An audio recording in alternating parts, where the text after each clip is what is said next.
Good evening. Welcome to my channel, The Globe Spinner. So I'm going live today, and I wanted to talk about a very important subject, which is traveling on a budget. I know that many people travel depending on their budget. For me personally, I love staying in hotels, Airbnbs, and having different experiences. But on occasions, I will experiment with a hostel. And so I want to talk about hostel life because they have, great hostels, not so great hostels.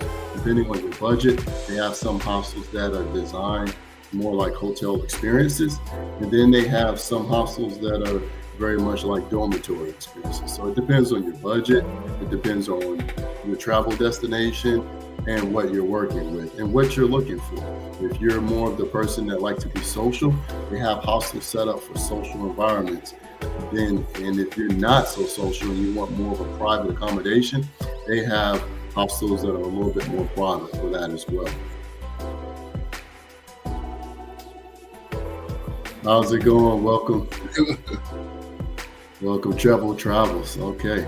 So we're talking a little bit about traveling on a budget, bro, and I wanted to invite you so you can kind of share some of your experiences um, with our audience.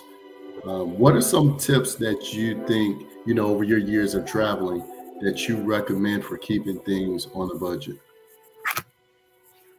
Hey, what up? I'm Trevor Travels. I'm Uh, a Kansas City native. Can you hear you me? said Can you Travel hear me? Travels. Can you hear me? Fine. Yeah. Okay, yeah.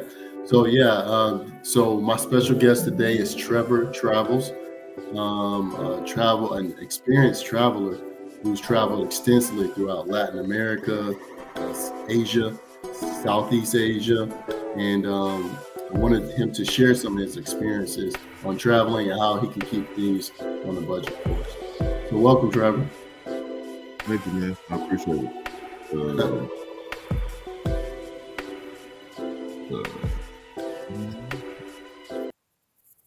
Let me pause that music there for a second. yeah, there you go. Yeah, no, I appreciate it. Thank you for having me. Thanks for the invitation. Yeah, Uh, anytime. Yeah, yeah, I've been traveling now kind of hard since 2019. 2019. Okay, Yeah, right before COVID. Then, you know, slowed down with COVID and did the Mexico run. And right. after that, it was just kind of stretch as far as you can. But So I know you've been traveling hard since 2019, but you even go further back than that, right? Like you was 2019 your first year of international travel, or did you travel before that, but kind of lightly? 2017 I went to 2017. Cuba. Yeah, that was my Okay. first trip. How was that to Cuba? Because we know a lot has changed on that island. I don't know if you've been back, but just looking at some of the clips from other travelers, a lot has changed through the years. So, how was your experience, your first experience in Cuba back in 2017? Cuba was cool. The people were, they looked similar to us. So that was kind of the icebreaker was to say, we had similar colored skin. But Right. what tripped me out, they asked where you from, and they would know all of the baseball players that were in your Of city. course. Yeah. So it was cool. Yeah. Being from Kansas City, and they could rattle off who was in Kansas City. I was like, Wow. it's pretty kind of cool. But they follow their people, but the people were nice, man. It Yeah. was Well, it was nice. like in Cuba, that's their national sport, baseball.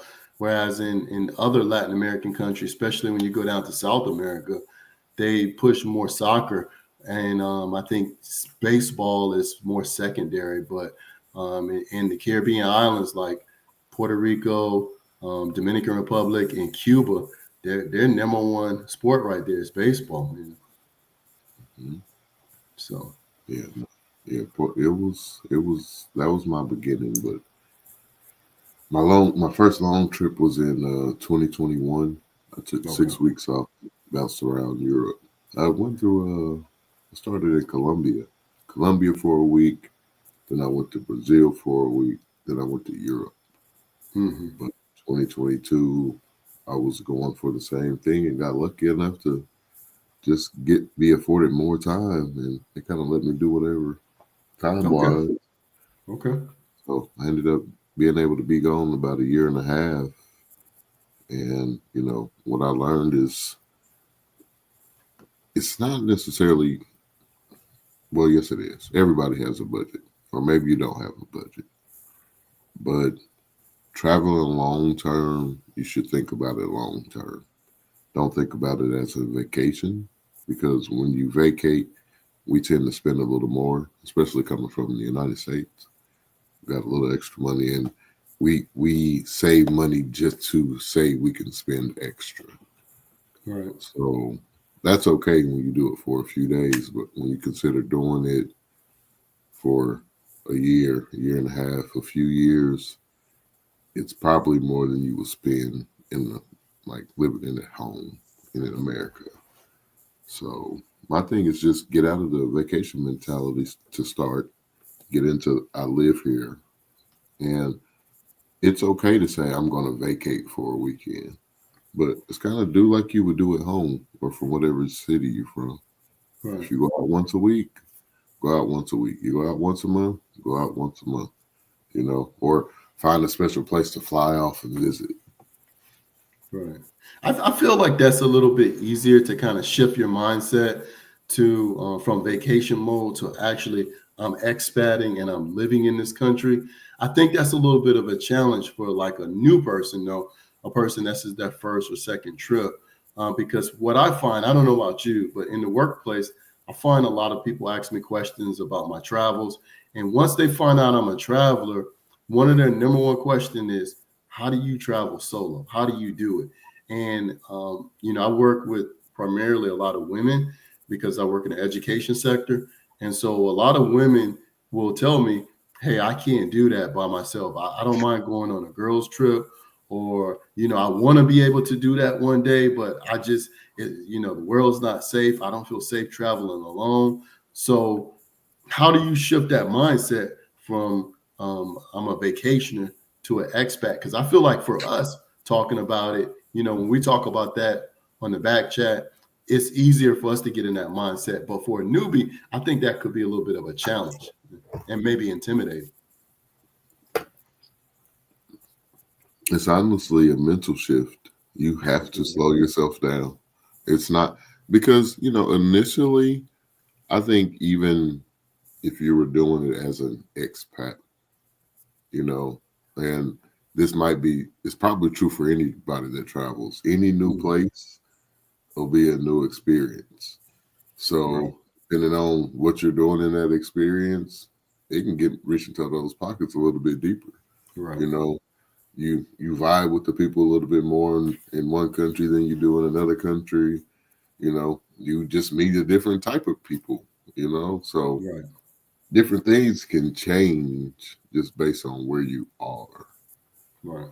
So I, I, it's just a slow down. If you have a base, that's what I would say too. Like if hey, I'm going to be gone, set a base. And when I say set a base, say for instance you want to go to Thailand, you can get a 60-day visa now. But for 60 days you're going to be there. Go find an apartment for those 60 days.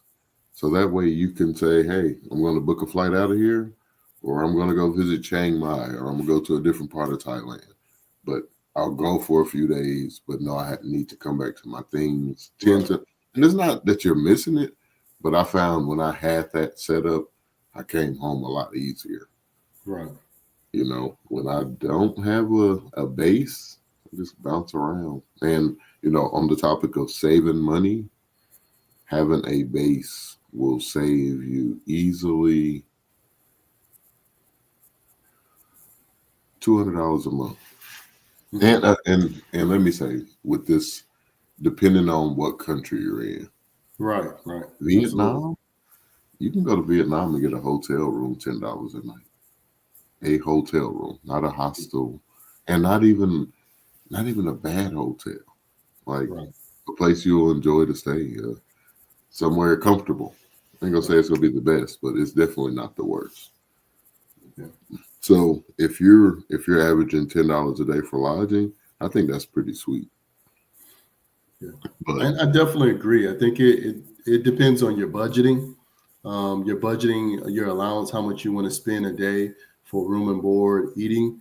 I think that even prior to going to a place for a long period of time, whether it's 2 weeks, 3 weeks, or a month, or longer, if you got 60 days, it depends on how long you want to be there. Because if you're planning for 1 to 2 weeks, that's going to be different than planning to be there for a month or 2 or 3 months, right?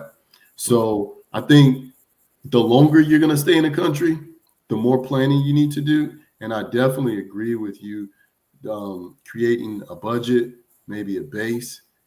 If you know any expats or travelers that are there in the country, living there. Um, Also, looking at other factors like where you're going to be at, how many days you're going to be in this city. Are you going to stay in one city, or are you going to travel around that country? All those factors you have to consider. And one thing I like to do is when I go to a new place, um, okay, you're in the tourist area. How can you veer away from staying in the tourist area? Because the tourist traps are always going to be more expensive. The food is expensive, the lodging is expensive. So I think that's where you connect with local people and expats, because they may give you advice like, hey, if you live over here, you're going to be paying double or triple. But if you come and live where more locals live at, you can cut your budget by a third or by half. And one experience that I learned, I was in Salvador Bahia. I remember, in where they have that lighthouse in Salvador, that famous lighthouse where everybody's always taking pictures. On that strip, if you eat at the restaurants on that famous strip where they're selling ice cream, they have restaurants, a lot going on, you're going to be paying so much money. But if you go in a few streets in to where the locals work, where they live, their apartments, they have little homegrown restaurants where you might be paying 15 real for a whole plate of food, lunch or dinner. Whereas if you eat that same plate of food a couple streets over into the tourist area, you might be paying 100 real for that same type of plate. Could be chicken, salad, something, and a drink. And I that's think crazy. I say that's true for honestly every country. Get away from the tourist area. Right. Go, 4 or 5 blocks away. Right. Away in most places away from the beach. Is the closer to the beach, the more expensive. But some places a little bit further. But the further you get away from the tourist zone, and sometimes it's just a block or two. Like Mexico, Playa del Carmen, you can go over like kind of two main blocks, and you run it into $1 and $2 tacos again. You go down Fifth Avenue in Playa del Carmen, $5 tacos. Right. It's literally what you would spend in most American cities. So take a walk. But I think the biggest part of what I'm getting from what you're saying is you have to shift that mindset from visiting there as a tourist as visiting as a local. If you have that tourist mindset, because when people go to Playa del Carmen or they go to Rio or Salvador Bahia or Cartagena or Medellin, they naturally gravitate to the tourist areas, right? They want to be on the beach or near the beach. You go to Rio, people want to stay in Copacabana or Ipanema.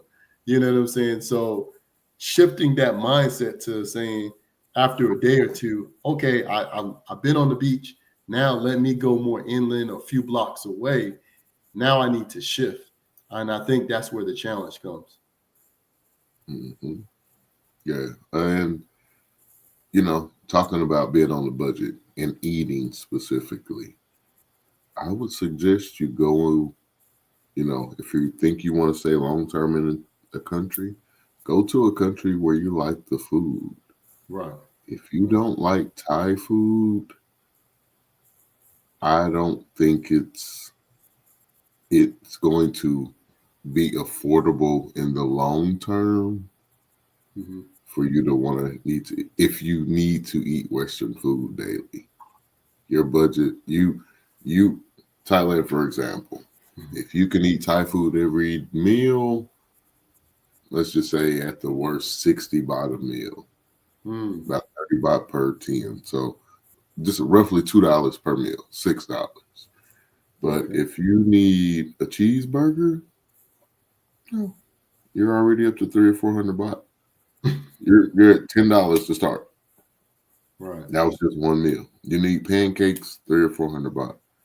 You need Italian, 300 or 400 baht. So Right. now you change what you can have a $2 meal to every meal need to be 12 or 15. Even Well, that's McDonald's, because you're not eating like a local, right? If you need to eat your own food, you're not eating like a local. right? And talking about saving money, eating Western food in most countries is not a cheap thing. It's It's a not a bunch of thing money. that you might be better off cooking for yourself than you will to think and hear your friends always say, "Oh, I get to eat so cheap. It's so cheap." That's because they like the local food. I love Thai food, so I can go eat some $20 little bread nuggets or some dollar pork. I can eat a little bit of everything, so I'm okay with that. I don't need to go to McDonald's to feel satiated or KFC. I'm like, I'm good on that. So if you're gonna go long term, go somewhere where you can enjoy the food. Right, right. Absolutely. And I think that takes a little bit of planning. I think locally, if you're in whatever city you live in, whether you're in, a city in Florida or Kansas or California, LA, Texas, whatever city you in, if you're going to go to Thailand, I would say venture out and eat at a couple Thai restaurants. If you know you don't like the food or it's too spicy, it can kind of give you an idea. I know before I went to the Philippines here in Orlando, I went to like maybe 3 or 4 different um, Filipino restaurants trying different things like Sig Sig, Hollow Hollow. I think we have a what's it called? What's that little fast food restaurant in the Philippines? Um, Jubilee or something? Or Jollibee. yeah, yeah. So I went to that restaurant. We have that restaurant on the east side of Orlando, and they have the chicken and the hamburgers and uh, the sweet spaghetti. And so I wanted to experience that before I even got to um, the Philippines.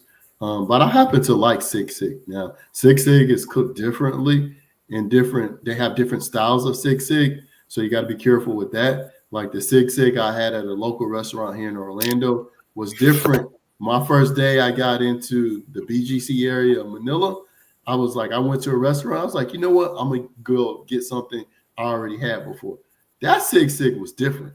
You know what I'm Well, saying? So you got to be careful with that. yeah, I'm going to Philippines soon, and um, I didn't really get. I remember having sushi. I had good food, Yeah. but I don't recall having anything specifically that was Filipino.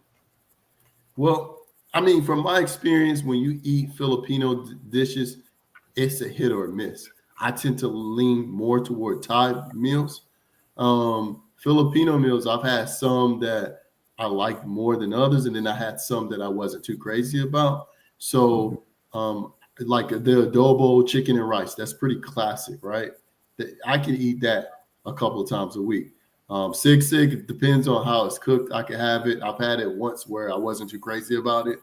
Um, um, there are other things that you may be like, I can have that once and be good. So I think with the Philippines, just try to eat different things, and also one thing about the Philippines is that if you're in a nice area, it depends. Now, if you're in a province or in a small city, you may not have as many options. But if you're in somewhere like Cebu or Manila, and they have every option you want. They even have Western restaurants. So if you want to go to a steakhouse or a seafood, restaurant, they have all of that. Now it's going to be pricier than the local foods, but you already know that going into it.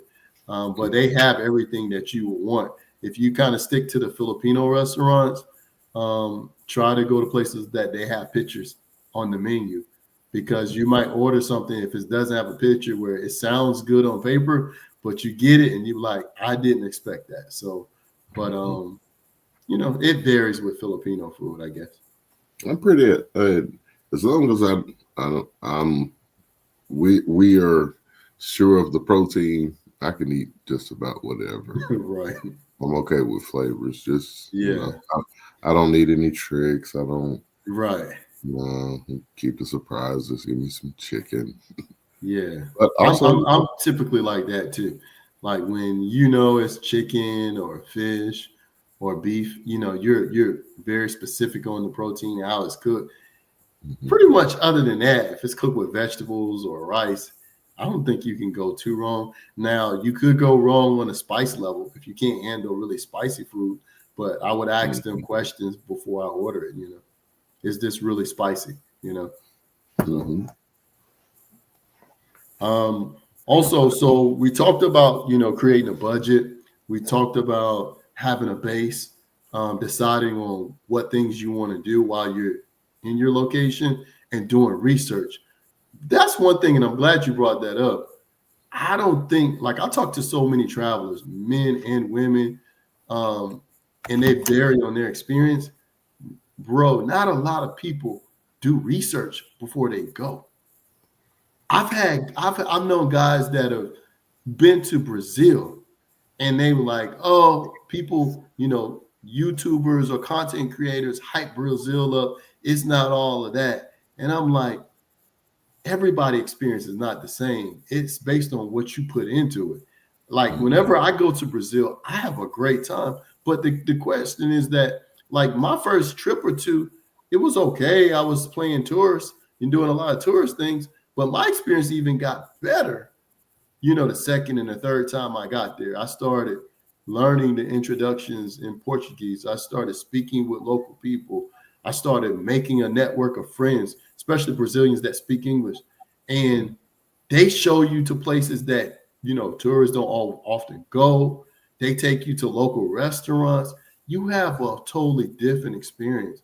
And I think depending on what you're traveling there, if you're not traveling there to just totally be a tourist, or you're not traveling there to take in the culture, yeah, it could vary on your experience. If you're just traveling there just for the women or the girls, that's a hit or miss, because based on your personality, your proficiency in their language, the type of person that you're trying to holler at or talk to, that could be hit or miss. Like, for example, you can meet one woman and she could be cold to you.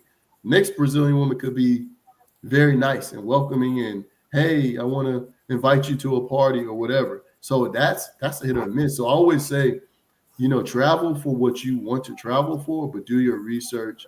If you got a pregame or whatever, then do what you need to do. But for me, I always have a great time in Brazil. But I build the base over time. I've been fortunate with kind of just flying by the seat of my pants. I'm usually lured in, like I've always wanted, like Brazil, for instance. I always wanted to go there since I was little. I wanted to go to Rio. I wanted to go to Carnival. Like, I've been seeing Rio women since I was forever little, and just one of the places I wanted to go. But I go with the general idea of, I'll see Christ the Redeemer. I'll go to the beach. Like, I'll eat churrasco. But you also have a soccer game, right, to all that stuff. But you had to add your personal element. So that's to your point of trying to. It's not even click up. Just meet a local person that will show you something completely different. And honestly, if you tell them, I want to see everything that everybody else doesn't see, you'd be amazed. I've seen some of the coolest stuff and have been the only foreign person forever and ever and ever. Like, I don't even share. I don't go back and tell anybody. I tell people, oh, I had a great time at this place. Somebody told me, but where? I don't know. Because I wander a lot too. Yeah, yeah, I yeah. wander a lot. So I look up on stuff. You know, people know people know when it's not black or white, but people know when a tourist is in a non-tourist area, Hmm. and they get real inquisitive and they start talking to you, and then you open a whole nother can of worms, and Yeah. But that's another way to stay on the budget. but you know what though? That could be good and bad. It just depends, man, like on the vibe. I've been lucky, But man. I've been lucky. I think for me too, I've been fortunate as well. One thing I got to say about Brazilians, they're very welcoming people, both men and women. And if you have a likable personality, then people will warm up to you. They'll want to show you around. Like you said, if you're on the beach, if you're at a local place, people will invite you to go to things like they might have a party in the favela, or they may have something going on, an event going on, or like you said, the carnival or whatever. It depends on what type of year you go. If you go during December, a lot of people are spending time with family. They may be on the beach. So you have opportunities to mingle with locals. Now, it may not always be the easiest to mingle with them. It depends on, like I said, if they speak English or not. Um, if you can speak a little Portuguese, I think speaking a little bit of Portuguese go a long way. You don't have to be fluent, but if you're showing effort, people naturally warm up to you. Oh, he's a gringo. He's trying. So they'll try to help you. But if you just totally, I don't speak Portuguese, I just speak English, and you go kind of like with that attitude that I'm American or I'm European and you need to cater to me, they can feel that vibe too. And they're gonna kind of veer away from you. I was just saying, and it's nothing that they're going to do as a person who throws that kind of energy. You'll kind of get that kind of person back. Right. So you'll, not always, but when traveling to a place where English isn't a native language, and you kind of run into a person who speaks a little bit English better than you, Yeah. take it for what it's worth. It can be good or bad. It can be Yeah. good I or feel bad. like that's a little bit intimidating. Like I said, I talk to a lot of people who want to travel more, and they're always intimidated by going to places that don't speak English. And I find that so wild and crazy because most of the places we go to, bro, they don't speak They don't English. speak English for real. They don't. It's not their first language. It's like, oh yeah. I Yeah, don't I don't care if I don't hear English at all. right. I get real comfortable with Google Translate. And the same thing you would ask with your mouth, you type in the translate. If you can't type, you hit the microphone and tell it, and just look to whoever you're talking to. Order a meal, need the bathroom, buy Right. something at the mall, need size 10 shoes, like whatever you need. Google Translate's your friend. Yeah. I'm, I'm batting 1,000 with Google Translate. Yeah. Google Translate is, what I'm saying? I think once you've been there a couple times, you kind of veer off of Google Translate. But like, I think the Latin American countries, the Spanish speaking countries, we kind of get by a little bit better without using Google Translate. But even still, in like Portuguese speaking countries, Portugal or Brazil, I'll try. Like my last trip, it was a couple years ago. I wasn't using Google Translate as much, but that's because I took a brief little class before I went there. So I wanted to go on the strength of what I knew and trying to figure it out. And that kind of forced me to speak more Portuguese and to pick up things, right? And so I think you have to challenge yourself. But I think for a person that's their first time being there, I would say, do like the apps, the Duolingo, or practice the introductions. And if all else fail, pull out your cell phone, use that Google Translate to help you. Man, hello. How are you? Right. Please, thank you. Where's the bathroom? Yeah. Bom dia, boa That, tarde, boa noite. yeah. Um, proper salutations, because Right. good morning, buenos dias is not all day. Because they'll Right. tell you, no, it's after 12, it's buenos tardes, and it's after 6, no, it's buenos noches. They will Right. correct you nicely. They're not mean about it, but it's about it's the small things, and those small things that get you a long way. It actually makes some people start speaking English.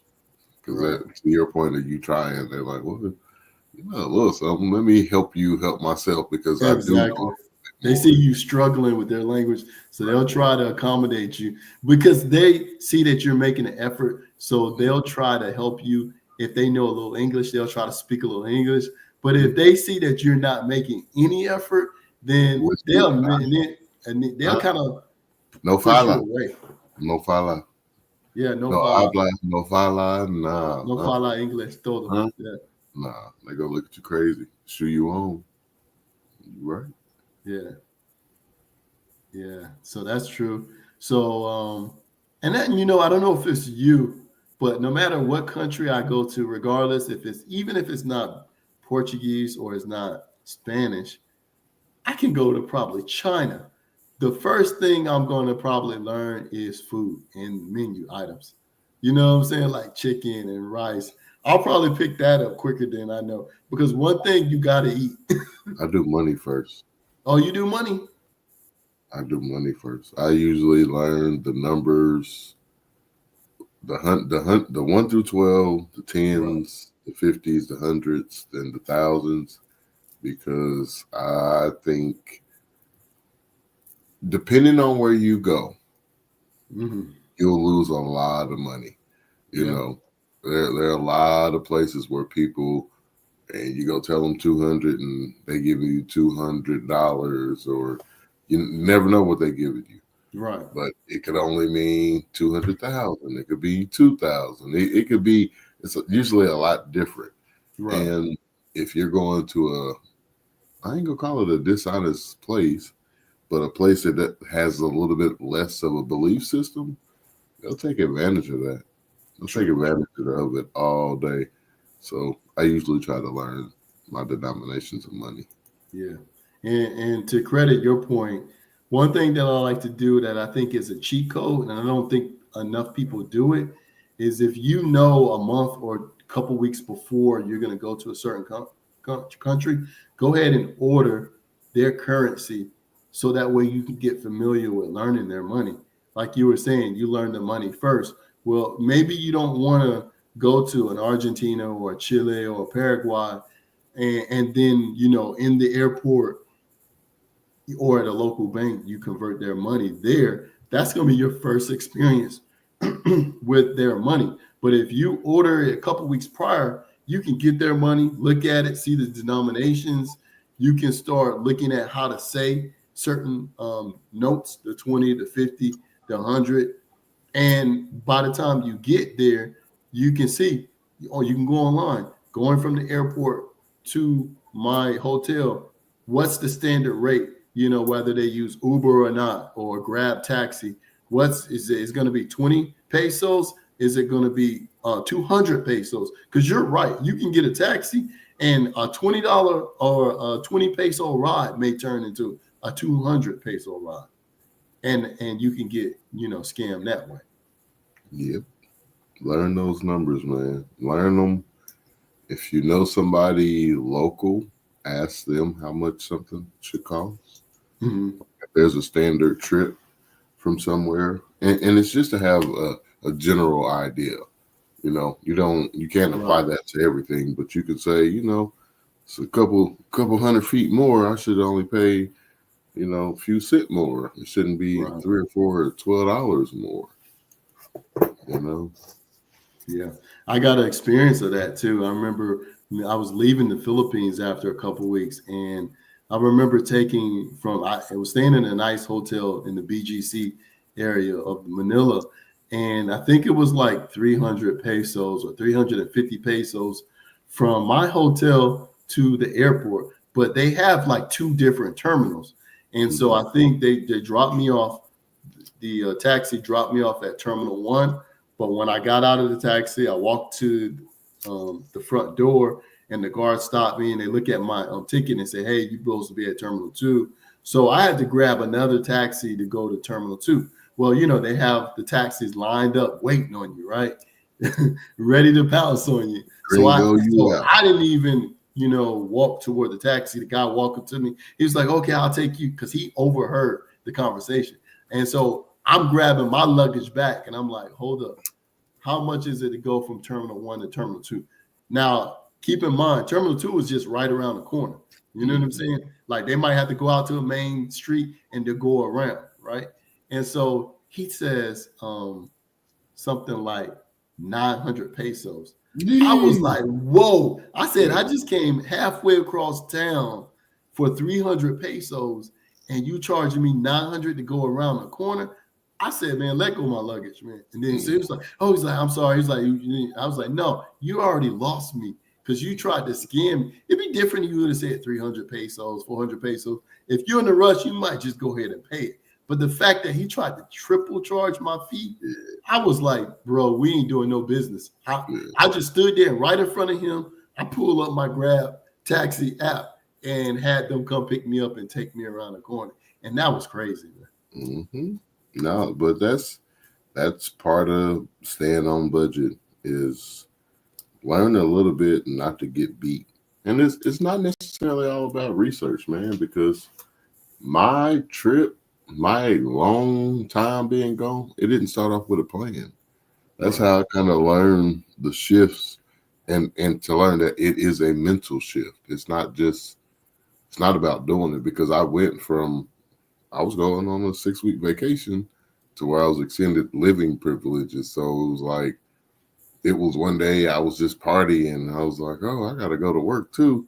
Right. I was like, I was feeling like I was missing something. But I'm like, "No, I can do this tomorrow." Bro, you're going to have to go a little bit deeper than that because your situation is unique and it's not the same as just somebody just going on vacation and extended. That's why I say my perspective isn't from a plan. It was They were all adjustments, because I started on 6 weeks in 2022. I started in Thailand. I was allegedly going all the way through Africa and Greece. I was gonna make it around the world, but I was bouncing. Let's see, I got to Thailand. I went to Vietnam, Philippines, Indonesia, and back to the Philippines. And initially, when I was going to leave, I was like, "Well, I'm having too much fun," so I just kept, or back to Thailand. So I just kept making a circle. And I talked to my boss closer to when it was time for me to leave toward the end of that 6 weeks. And I was like, "I've been working," because I was working from there. Like, "Well, I've been working, and I just want to stay a little bit longer if I can." And this was like August. This might even been mid-July. So he was like, "Well, how long you want to stay?" I was like, I just shot it out my ass. Like, December? He said, "Okay." So from that time, I still party. So this is July. I can kind of timeline all the way up until, so my birthday's in August. I was kicking it. A dude I met from Canada, we were lighting it up. His birthday was in September. Kind of after his birthday, I was like, I was working. So I had income.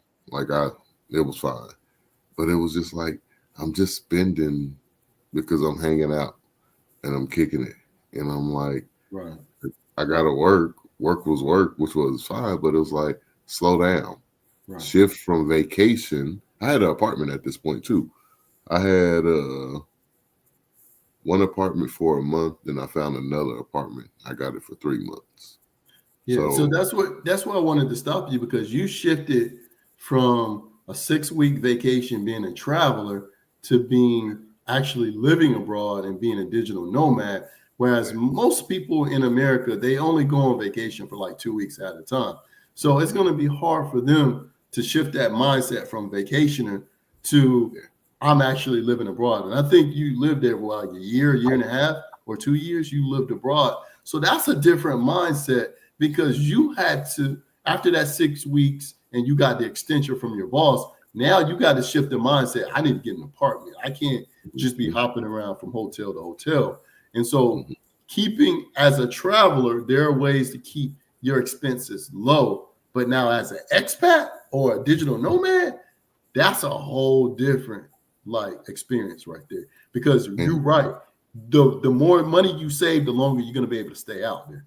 right. And the first thing to do was be the first thing you said, get away from the tourist area. Right. So in Thailand, I was pretty much staying off Sukhumvit the whole time. Even when I had the place for the first month, it was still off Sukhumvit. It was too close to the party. It was too close to hanging out.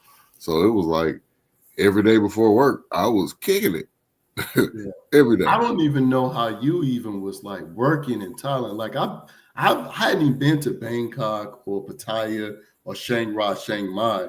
I've only been to one city in Thailand. I've been to Phuket, and that vibe was so chill. Now I see how I could be a digital nomad in Phuket because Phuket, there's some areas that you see families. Like I stayed in a like an Airbnb complex or like an apartment complex that had a gated community, and most of those apartments were very much up to date. They were owned by Russians, and they had a certain, like, I think you could use your thumb to get into the building, so it was very much modernized, and they had pools, gated community with pools, and I think it was called Laguna Beach or Laguna something in Phuket, and it was way away from the tourist areas. You know what I'm saying? They did have like hotels, but they had private gated communities out there. And I see how, okay, if I had an apartment out there, I can easily transition Right. into digital nomad because it's not you. If you want to go to the parties, the clubs, or walking street, or wherever you want to go, you have to catch an Uber or get a taxi, or you have to rent a scooter to go into town for that. Were you in Old Phuket, Old Town? It could have been Town It's Phuket, kind but of far. I don't even know if it was Old Town because it was Laguna Beach. Let me see if I can see on my phone. It was Laguna area. Yeah, I've been to Phuket a couple times, and both times was on the same side, which I think is Old Town. But Mhm. it was like a 500 or 600 baht ride to Newtown of Phuket, and I'm like, $30 round trip. I'm good. I'm gonna kick it on the old side. Mhm. So I was on at an area called Laguna Sky Park Residency. I might even see if I can share a screen in a second. See if I can look that up. Hold on a second.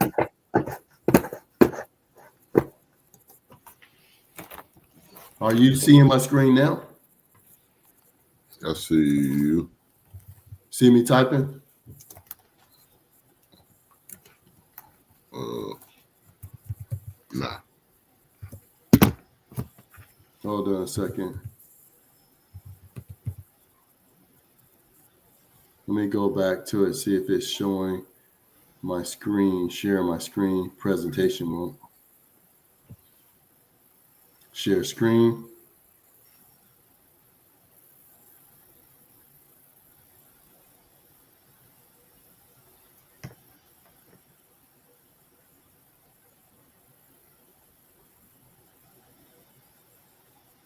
Yeah. See you. Okay, so now you see my screen. So here, I was in this area right here, Laguna Sky Park, and I this is see. the area in Phuket that I was in. So it was very much private. See if you can see pictures there. See Phuket. The thing about Phuket is big, man. Yeah, It's big down there. So you were where I was kind of like on the south side. I and see I why want to it's so. see the pictures there.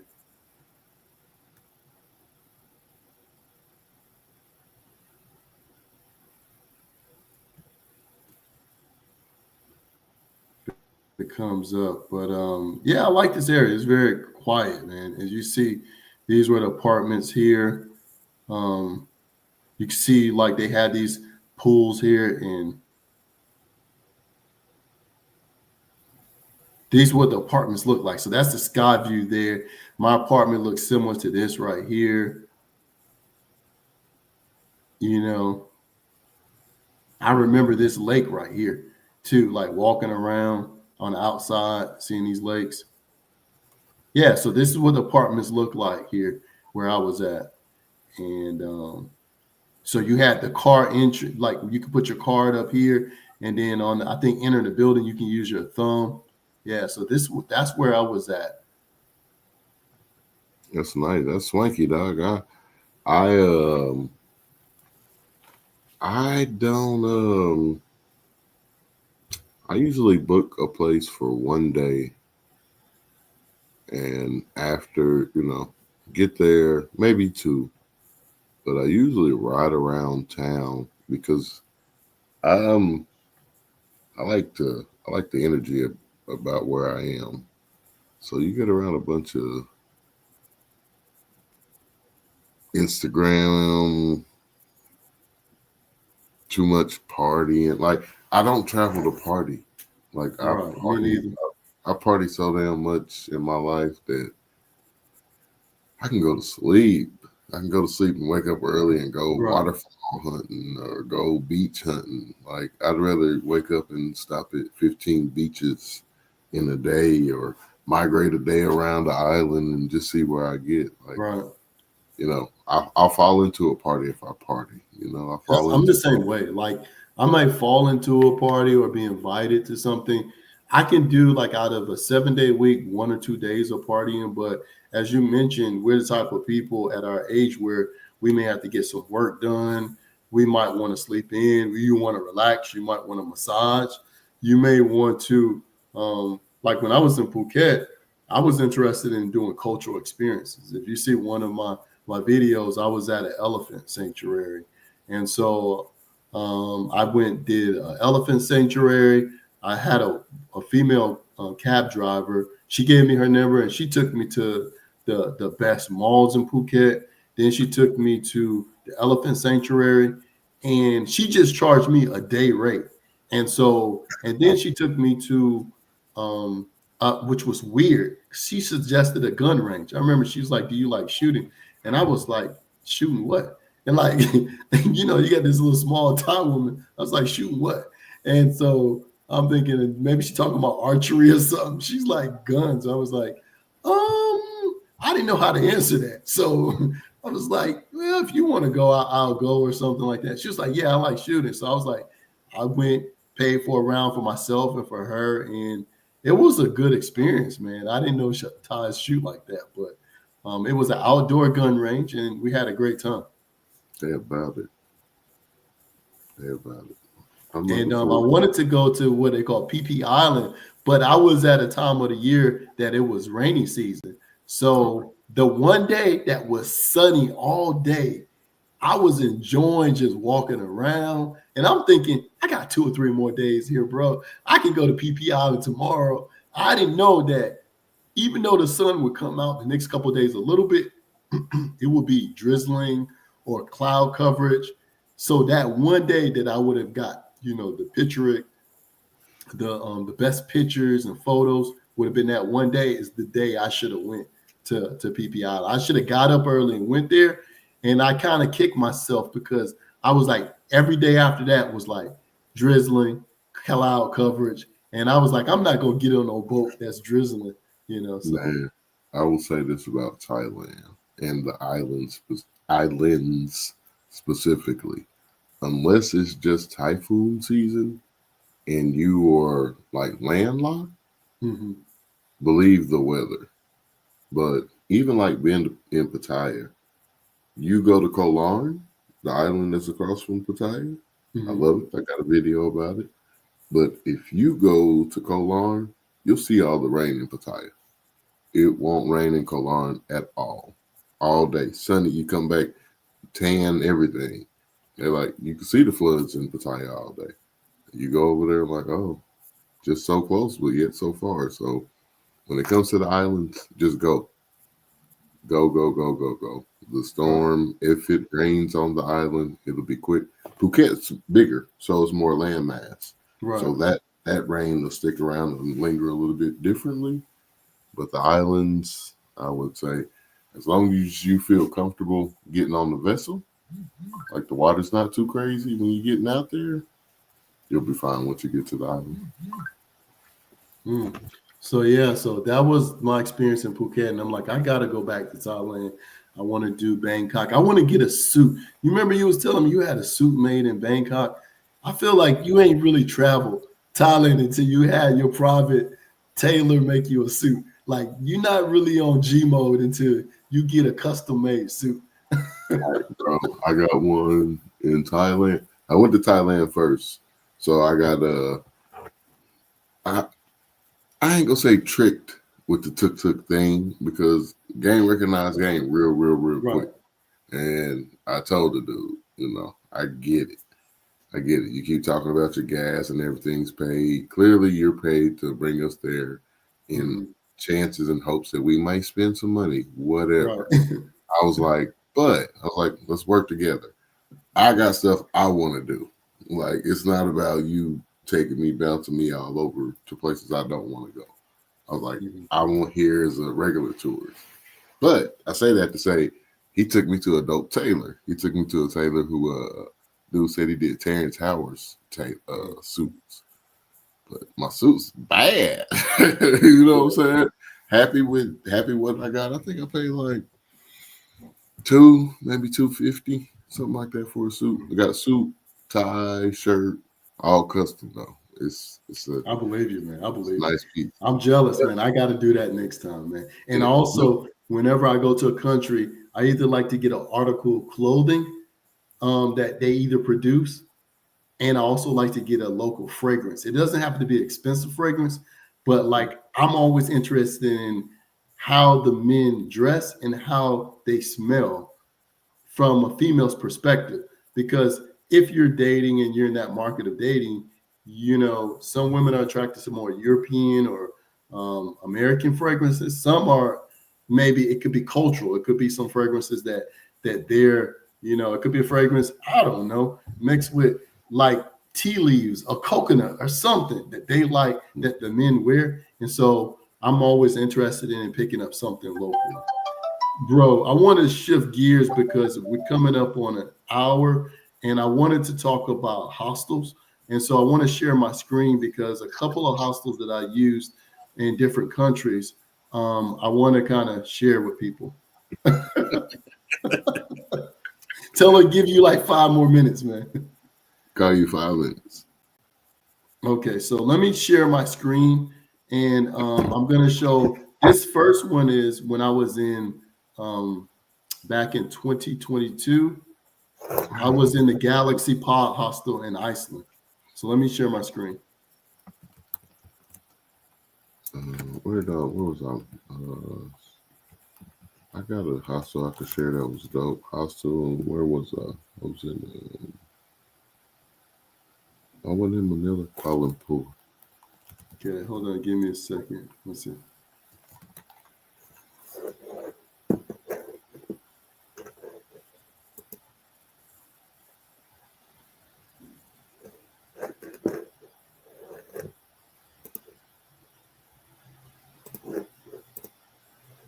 Don't seem like it wanted to share. Like,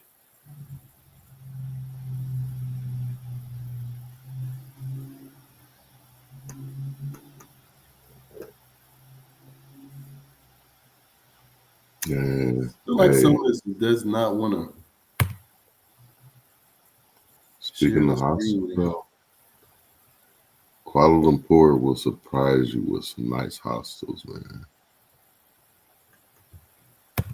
They will surprise you. Part of as you're looking for that, but part of looking, if you can book, and when I say book, if you can plan and know you're going to stick to your itinerary, it can save you a lot of money. Because when you book out, depending, I think locally or in the States, they kind of know the cadence of travel, like dealing with schools and vacation, just time off in summer. So you kind of have those peaks in time at the same. But everywhere else, it's like they're booking with what they have in front of their face. And if you book out, you can kind of book for $10 a day. You can legit book for $10 a day. And in Kuala Lumpur, I stayed in some rooftop hostels that were, I would say, a redone floor of like a old office building, but it had like a what we call them, storage, like a storage bin, and all the things open. Each pile was separate. It had a little gate, little door, little shade that you could close. It was big enough you could sit in it. It disappeared. I'm talking to myself, but hostels can be nice too. They're not. People ask me, "Oh, haven't you seen the movie Hostel? Aren't you scared?" I haven't seen the movie, so I don't know what to be scared of. But like, here's a hostel right now, Waka Packers in Kuala Lumpur. It's $1 a night. $1. Let me see if I can book this. I will book this for $1 if it's $1. It's $1. So let's do this. Let's take the same. This is how I like to compare. What if we need to stay there tonight? Tomorrow.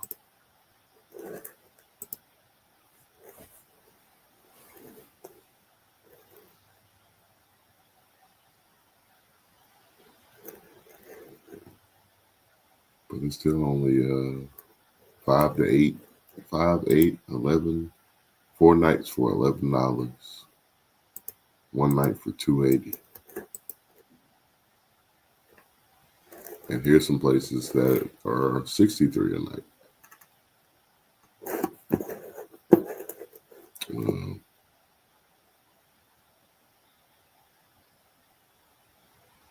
Yeah, you hear me, man? Yeah, thanks for joining us. I'm trying to. For some reason, my camera is acting up there, so I'm gonna go off the screen for right now. But yeah, so it's let's see. While you go ahead and talk, and I'm gonna see if it'll allow me to share the screen there. Here, let me see if I can share my screen. See if it works. Cause I got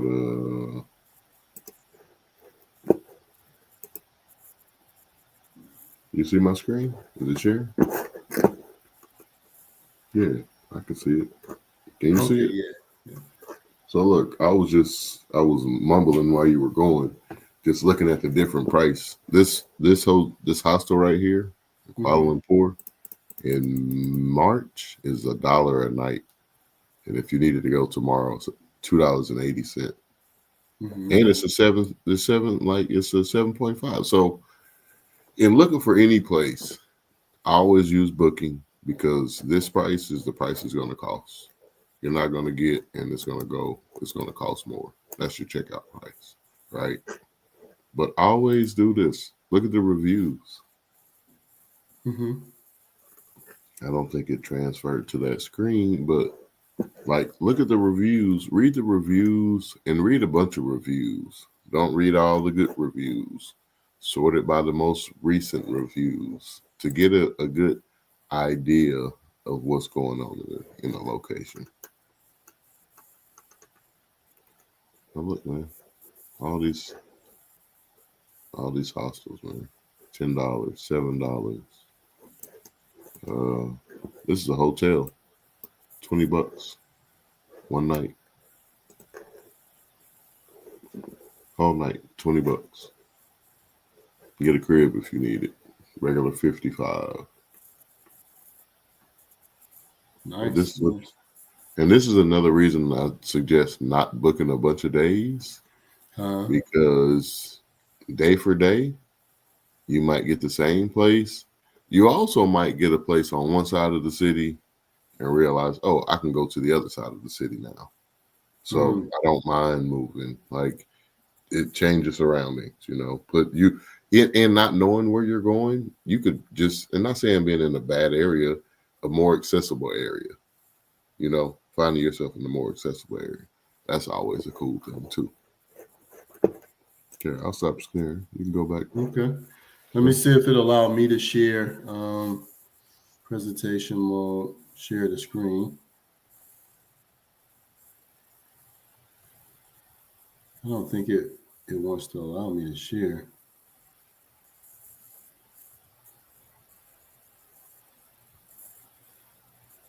All right.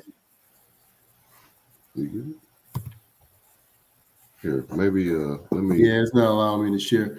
But anyway, so try now. Let me turn my camera off. Maybe I'm eating bandwidth.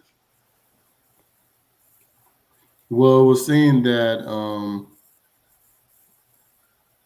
my screen is not allowing me to share for some reason. I don't know.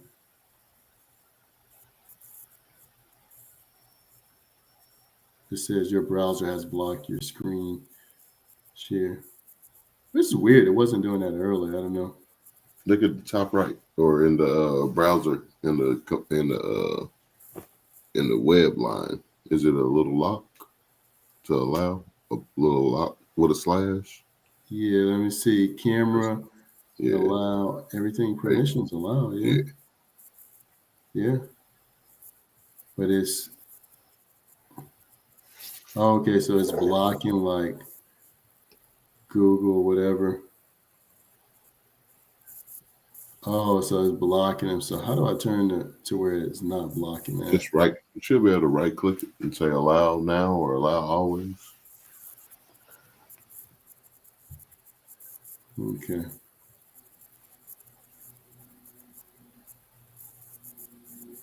Let's see if it'll allow me to share now.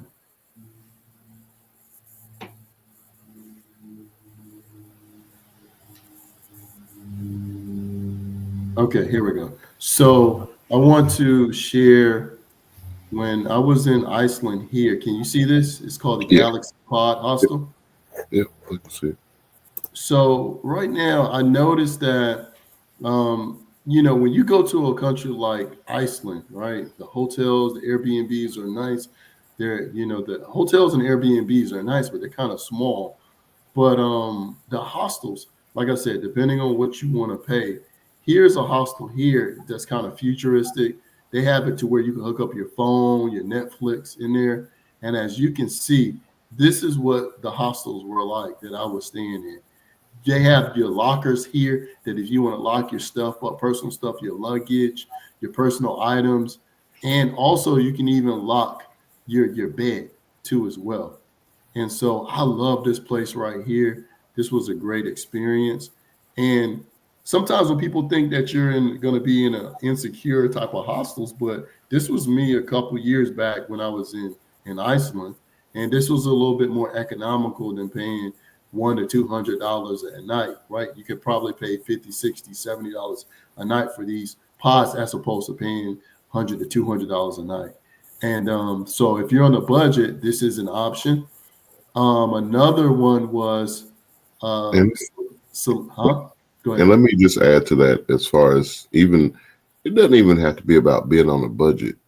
If you know you're going someplace and you're not going to be in a room, don't go book the Ritz-Carlton for 5 weeks. Like if you're going to go, if you got excursions for a week, you don't care where. I'm not saying you don't care where you sleep, but choose just pick a Holiday Inn instead of the Ritz-Carlton. Right. Because you know that, like you said, you're not going to be there that often, and you're only going to, like, if you got tours throughout the day and you're just going to be laying your head down at night, especially if you're going to be out partying or doing different things, why spend all that money when you can save that money to do more tours? And the tours are expensive in Iceland, like to do the volcano tours, to do the what's it called, the Blue Lagoon, and all those things. Those things are like $100 to $200 a piece. So one way that I saved money was being at the hostel, and they didn't even show, but they have like their own kitchens here where you can cook and buy groceries and stuff. that saved me a whole lot of money being in that experience. Man, add to the budget checkoff list. That is the plus of a hostel. And also, they aren't all really created equal, but make Right. sure you find a hostel that has a kitchen that can be shared. Exactly. I think this hostel had a movie room. It had 2 kitchens.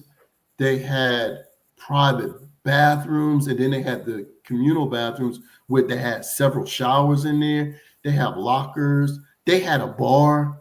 They had where the bar you can get regular like drinks there and local drinks. You also can get coffee and cafe. They had offered breakfast if you wanted to order that too as well. And so, man, I had such a great time in Iceland at that place. And then half of the days I was going anyway, you know. So another one was back in 2019 when I first went to Colombia. I remember when I first went into Bogota, I stayed at this place right here. It was Salina La Candelaria, Bogota. And as you can see, this place right here, you know, they have this is a more like bohemian type of style of place. But this was cool because this was in a historic district. They had local DJs inside here. They had a bar. They had places you could do yoga. And they also have a restaurant in here. So this one was cool. And then another place is when I did it in Cartagena back in 2019. Now, they changed the name from Salinas to Socialtel Cartagena. This was another place that I went to, and this was nice as well. So just looking at these pictures, everybody always think that like, you know, I think they look at the Hollywood movies or hostels and they think that they're going to be snatched. But I met a lot of Europeans. I met other Latin Americans from other countries. I met people from Spain, Australia, all over Europe in these hostels. So you can have a great experience just hanging out with other foreigners as well, you know. Big facts. My first hostel was in Portugal. Yeah, first hostel was in Lisbon, and like you said, they had a little bar, had like a dollar or €2 for a glass of wine. Mm-hmm. Oh man, it was not bad. Right. You'll get better deals on drinks, Yeah, beers if you drink alcohol. But not only that, but the meals are a lot more economical. Now, even outside the hotels and the hostels, you can even find even more economical food if you go to where the locals eat. But again, those are different ways to shave off, you know, money from your budget, so you're not spending like a traveler. You're gonna have those nights where you want to go out and you want to spend money. I remember being in Qatar. You know, in Qatar, if you eat like the Qataris, that'll save you money. If you eat like I remember one time I went to this restaurant in Qatar, in Doha. It was a Peruvian restaurant, very nice hotel.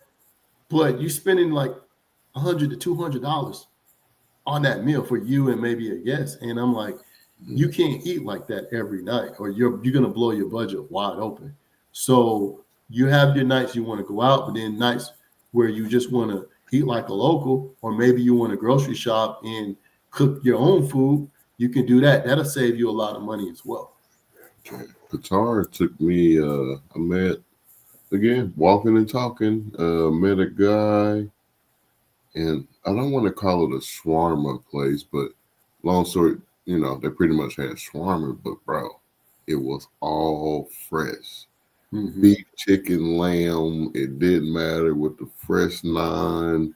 Bro, I ordered this meal. The guy came back. He was like, oh, this is what I eat. Man, it was like 3 pounds of meat, like Wow. quarter rice, and some naan for like $10.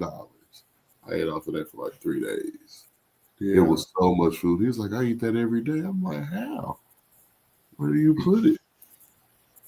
Well, you'd be surprised. So when I was in Iceland, I did grocery shopping because I had like 2 or 3 days where I went out. Like sometimes I went out for lunch and ate at a local restaurant, and then a couple of nights I went out. But majority of the time, like my breakfast, lunch, and dinner, because I was there for like 10 days, I went to the local grocery stores. I bought like the Icelandic yogurt, the eggs, the cheese.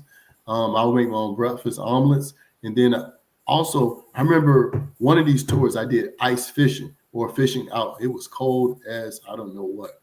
We went fishing and we got all of these halibuts and different fish, and they had where they would slice up your own fish, but then other guests would have fish. They're like, oh, there's too much to fish to take back, because as a whole charter boat, we had so much fish, they would give you extra fish. So I had darn near fish for the rest of the week. You know what I'm saying? And this is fresh. This is fish that in the United States you would have been spending a lot of money for. Right. And so every evening or every night, I'm doing a fillet of fish with veggies or something like that. And I'm like, bro, that saved me a lot of money. Yeah. How expensive were the meals in Iceland? Oh man, like I remember going out for lunch, and the kroner is a lot. I think it's doing well against the dollar. So at the time, this was like 2 or 3 years ago, back in 2022, they had where, of course, this is a tourist area in Reykjavik. You can go to a restaurant and get a nice burger and something else. You're paying like $50 for a burger meal. If you're going to get a steak or whatever, you're paying over $100. This solo by yourself. It was so expensive for lodging, for food, that I think that even though I had a nice budget for Iceland, I still wasn't prepared for how expensive the food and lodging was. But I did prepare before because I think I was just going to do the Galaxy Pod hostel for a couple of days, and then I was going to upgrade once I got there and look at the hotels. But I darn near saw how expensive these hotels were. I was like, man, I'm just going to extend my stay at this hostel, and then let me go grocery shopping. And in between, I'll choose a day that I go out, because I had money separated for, okay, on this day, I'm going to do ice fishing, and we're going to go out for like 6 to 8 hours. This day, we're going to do a hike up this volcanic mountain and then go to the Blue Lagoon that afternoon. That was a whole 8 hours. Another day, I might go somewhere else in the city and do sightseeing. And then you meet people in the hostels and they invite you to go out to bars at night. So you're spending money there. And so I was like, let me grocery shop. So I did grocery shopping. I remember bringing bags of fish back, putting it in the freezer at the hostel. And man, I had a great time. And the crazy part about it is you don't even have to spend that much money on alcohol. Other people in the hostels be buying alcohol and they bring it back and they share it.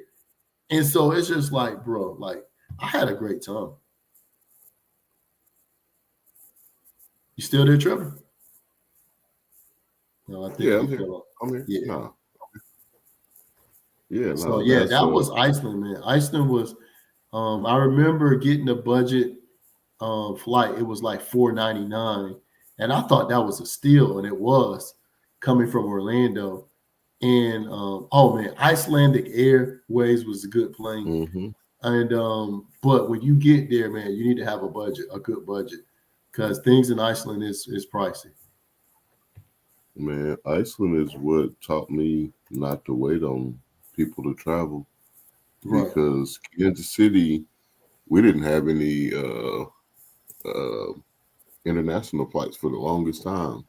And they brought Iceland Air here, and they had the direct, like, you can go round trip for like $200. Mm-hmm. Nobody would go, bro. I couldn't get anybody. I'm like, let's go. I'm like, Iceland. I'm like, yeah, it's $200. Like, nobody would go. And then they got rid of that airline. Matter of fact, I think it was WOW. It wasn't Iceland Air. It was like WOW Airline or something like that. But after that, they disappeared, never came back. Yeah, we have out of Orlando International Icelandic Air, and sometimes they have deals. I would go back. It's one of those places that, like, if you're going for cultural things and doing a nature, trip, you're gonna have a great time. If you're going there, like the younger travelers that go to, maybe women or men go to date, it's a hit or a miss. I had some good experiences there, but it could be a destination you bring sand to the beach. I met some cool people, tend to be closer, older to our age, and but then you meet young people too as well. So it's a hit or miss, man, and it depends on the time of year you're going. It depends. So I went in like July, like 2 years ago, 2 or 3 years ago. And then that was during the time to where they had like 23 hours of sunlight. So it'd be like 11 o'clock, midnight, and it'll still be sunlight outside. And so that kind of messes a little bit with your body timing and your equilibrium, because you're thinking like, man, you go into the guest area and they have the curtains open, and it's like it looked like it's 4 or 5 o'clock in the evening, but it's midnight outside. That's crazy. Yeah, I know, and part of the topic about being affordable and not necessarily even budget, but just smart travel. Pick places that aren't expensive, man. Right. Research. and it ain't got to be research, because you can go, realize it, and dip. Because all of Europe, you can go to Europe, kind of fly to Europe tomorrow for $10. Right.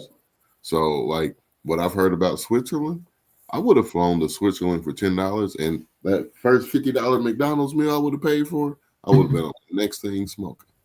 Right. So just because like that's not about longevity, that you will have a shortened budget based on, like, for me, I don't even like snow. So when I say don't like it, I travel for beaches. So for me to get to Switzerland and start paying $50 for trash and $20 for waters and stuff like that. Yeah, $20 for a sandwich. You like, man, this is crazy. I'm out. I'll catch y'all later. Catch me at the beach, paying $2 for noodles. Like, I'm good on it. And I think it just all depends. Like, I think it's good. Like, for me, I wouldn't trade my first experience in Iceland for anything, because it taught me not a lot about that region, and it taught me a lot about just different countries, because you may have some countries on your itinerary that it doesn't really matter the price, even though you might be on a budget. It could be a once in a lifetime experience. Maybe I may not go back to Iceland again. I would love to, but maybe I may not. At least I can say I've done that, going to Switzerland or going to Germany, going to different places that you would love to go back again. But if you don't have any reason, or you don't have the opportunity to go back, you can still mark that off as a great experience. So what I learned about Iceland, I remember to rent a car for a week was like $1,000, and it was very expensive, but I still had a great time. I stayed within Reykjavik. I didn't go to other cities. Well, I did go to other cities when I did that one tour that took us to a few other cities, but I didn't, go to other cities on my own. And so what I would say is just plan it, man, and do your research, and then plan your budget, what you're willing to spend, and it can make for, I think, a rich experience. Anything else we need to cover, Trevor, before we head on out? Nah, man. It's still budgeting is budgeting. If you're balling, you can still. It's not balling on a budget, but just be aware of what you're going to spend. Right. Be aware of your conversion rates. That's an easy way to, to stick in line with the budget. Right. And the crazy part about it, I'm glad you mentioned that, balling on a budget, because that's a popular phrase, and you may not go there with intentions of balling on a budget. You may go there with the intention of just really being economical and saving your money for other experiences. But you may find out that, like, you connect with locals, you connect with other travelers, and you may have a great experience that you feel like you balled on a budget by the time you come back. That's very true. So, man, I appreciate, you joining the live chat today. And I'm trying to experiment with StreamYard and some other platforms, and I'm liking it. And so I may have to manipulate it. We're gonna have to do it again on another topic. But I appreciate Trevor Travels for joining the live stream, man. And we're gonna catch up again. 3 He's gonna put that in there. 3 feet. 3 feet. I'm sorry. All right. Well, thanks for having me. Peace out, man. Make sure you guys like and subscribe, and also go over to Trevor Travels.